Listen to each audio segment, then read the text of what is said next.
আসসালামু আলাইকুম সম্মানিত চাকরি প্রত্যাশী বন্ধুগণ।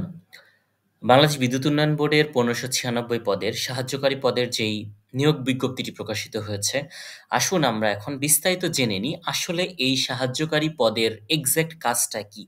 অর্থাৎ এই সাহায্যকারীরা কিভাবে কাজ করেন আরকি। আপনারা যারা এই পদটির জন্য আবেদন করবেন, আপনারা কি ধরনের কাজ করবেন ভবিষ্যতে বা কি ধরনের কাজ করা লাগতে পারে সেটা আমরা এখন বিস্তারিত জেনে নিব। সর্বপ্রথম হচ্ছে আমরা বুঝে নিই যে আসলে বিপিডিপির সহায়ক বা হেল্পার পদের কাজ। সেটা হচ্ছে প্রবেশ স্তরের সহায়ক পদ। অর্থাৎ আপনি আ এই বিপিডিপির বাংলাদেশ পাওয়ার ডেভেলপমেন্ট বোর্ডের একদম মানে ইনিশিয়াল পর্যায়ে আপনি হচ্ছে একটা জবের জন্য মানে ওদের যে যত পদ আছে তার ইনিশিয়াল পর্যায়ে আপনি আপনি হচ্ছে এই জবটাতে ঢুকতেছেন এরকম একটা বিষয়। ২য় বিষয়টা হচ্ছে কারিগরি বা দাপ্তরিক ইউনিটের কাজ। এখানে বিভিন্ন রকমের তাদের কারিগরি কাজ থাকে বা দাপ্তরিক বিভিন্ন রকমের কাজ থাকতে পারে। সেই ইউনিটগুলোতে আপনাকে কাজ করতে হইতে পারে।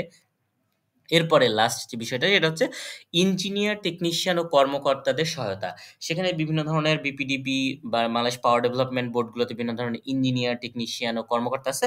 তাদের সহায়ক হিসেবে আপনাকে দায়িত্ব পালন বা কাজ করতে হইতে পারে আরকি। এবার আসেন হচ্ছে কারিগরি বা ক্ষেত্রভিত্তিক সহায়কের কাজগুলো কি, কি? সেগুলো আমরা একটু জেনে নিই। সেটা হচ্ছে জেনারেটর, ট্রান্সফরমার ও সুইচ গিয়ার রক্ষণাবেক্ষণের সহায়তা করতে হতে পারে। পরিষ্কার পরিদর্শন ও মাইনর মেরামতে সাহায্য করা। লাইন ও সাবস্টেশনের নিরাপত্তা বজায় রেখে সহায়তা প্রদান, তারের রোল, খুঁটি, সরঞ্জাম স্থানান্তরে সাহায্য করা। অর্থাৎ তারের যেসব ওই যে রোল, খুঁটি, সরঞ্জাম স্থানান্তর করতে হয় সেক্ষেত্রে আপনি সাহায্য করতে পারেন। অ্যান্ড লাস্ট ওয়ান হচ্ছে রক্ষণাবেক্ষণের দৈনিক লগ বা শিট পূরণে সহায়তা করা। এবার আসেন হচ্ছে দাপ্তরিক অফিস সহায়কের কাজ হিসেবে আপনি কি ধরনের আপনাকে কাজ করা লাগতে পারে সেই বিষয়টা সেটা হচ্ছে নথি, ফাইল ও রেকর্ড সংরক্ষণ ও ব্যবস্থাপনা।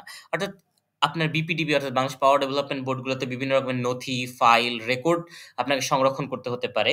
এই হচ্ছে সাহায্যকারী পদে আপনি যদি হচ্ছে নিয়োগ পান সেক্ষেত্রে। ফটোকপি, স্ক্যান ও প্রিন্টিং কাজে সহায়তা করতে হতে পারে আপনাকে। অফিসের ভেতরে বাইরে বার্তা বা কাগজপত্র পৌঁছে দেওয়ার কাজ করতে হতে পারে। কর্মকর্তাদের নির্দেশিত সাধারণ দাপ্তরিক সহায়তা। কর্মকর্তারা যে ধরনের নির্দেশনা দিবে তার উপর ভিত্তি করে আপনাকে সাধারণ যে দাপ্তরিক সহায়তা আছে সেগুলো করতে হতে পারে।